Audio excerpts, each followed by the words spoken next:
When all the earlier elements are implemented and deployed across the organization, we may think for a moment that we're well protected and no one will be able to breach us. Well, just wait for it. Hackers are restless. They're doing everything within their power to create new techniques, strategies, and tools to acquire organizations that are secure just like yours. When it comes to security attacks, the question is not whether it will happen or not, but when. Ultimately, we must be constantly ready and prepared for a security breach that may take place at any given time. First of all, let us identify what is an incident. An incident is identified by an event that threatens the availability, integrity, or confidentiality of data.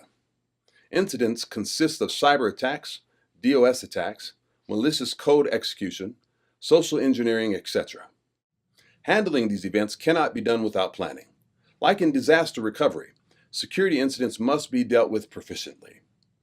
Properly planning for incident handling requires a team that will take action immediately following an incident by carrying out policies and procedures. Here are 6 steps to handle incidents. These steps can apply to any incident, whether it was man-made or natural. Preparation, identification, containment, eradication, recovery, and follow-up. Not all steps are the duties of employees and their managers, but employees and managers play a great role in preparation and identification. From a non-technical perspective, preparedness is the result of ongoing education and proper implementation of cybersecurity culture in the environment. A transparent communication framework is of utmost importance between the employees and their manager. Employees should be able to report any mistakes they've made that have resulted in a breach. Detecting an intrusion early can make a huge difference when it comes to losses. Identifying an incident correctly is not an easy task. Alerting the security team and management of an incident that you are not sure of is not the best course of action.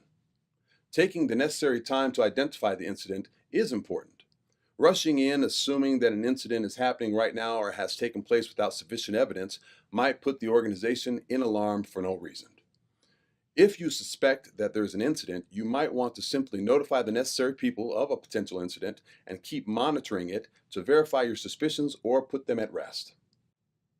When confirming an incident, the team members should be notified with accurate information so they can identify the type of incident that they are dealing with. Remember, each incident has different procedures. Therefore, contact information should be available and always updated. The policy should identify the exact personnel that needs to be contacted or alarmed during an incident. We have identified the incident correctly, so what do we do now? The policy should list the actions in the order they need to be taken based on the type of incident.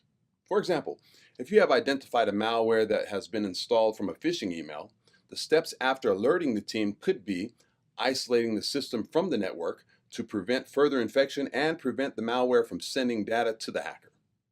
Some policies might require you to keep the system as is and monitor the attack to trace back to the hacker. Passwords should be changed after an attack. This should always be policy regardless of how you handle the incident.